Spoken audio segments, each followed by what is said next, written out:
latest inflation figures show the cost of living edging up just 0.2% last month. Joining us now from our Washington newsroom is the Wall Street Journal's Alan Murray. Good morning, Alan. Morning, Ann. Do these figures indicate that inflation is really coming down? I think they do. That's really sort of the silver lining of our economic problems right now. Inflation is probably the best it's been in nearly 2 decades. It's running at a rate of less than 3% so far this year. You saw it last month, particularly in food prices. Lettuce and tomatoes were down 20%. It was a good month for salads. But you're also starting to see it, more importantly, in some of the services area where inflation has been the worst in recent years.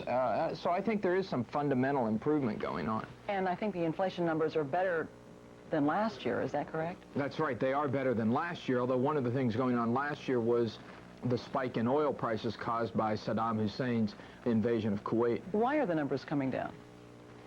Well, I think you have to give a lot of the credit to the Federal Reserve, which has been very persistent in its efforts to battle inflation over the last few years.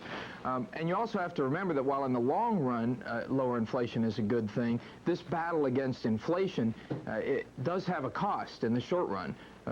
It's one of the reasons the Federal Reserve's tight grip on money and credit is one of the reasons why we went into recession last year, and one of the reasons why we're having a tough time getting out of it this year.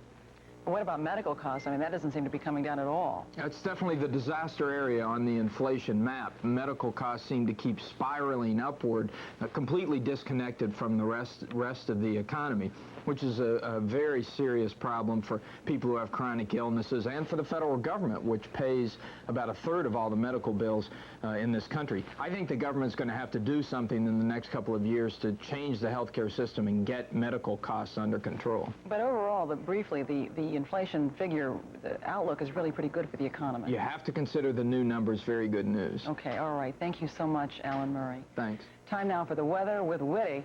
That means Joe. Thank you very much, Ann. Well, the Corn Belt has had the 4th driest summer on record for parts of the Corn Belt, and the extended outlook just out for the next 30 days does not give them much hope for much rain.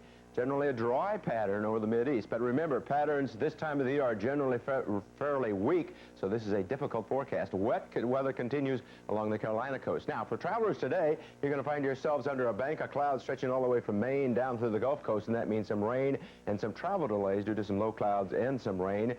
Southern plains in great shape with sunny skies. Showers over the northern plains, and we're going to have some showers in the northern Rockies. The west coast in great shape. Plenty of sunshine as they have a break from the weather, and temperatures in the comfortable 70s and 80s. A quick look at Saturday says most of the west in great shape for hikers and campers, but strong thunderstorms, but some beneficial rains for parts of the Corn Belt, and hot and humid weather. August weather returns to the east. That's my latest. Have a safe trip. Ann? Thanks, Joe. That's NBC News at Sunrise this Thursday morning. I'm Ann Curry. See you tomorrow.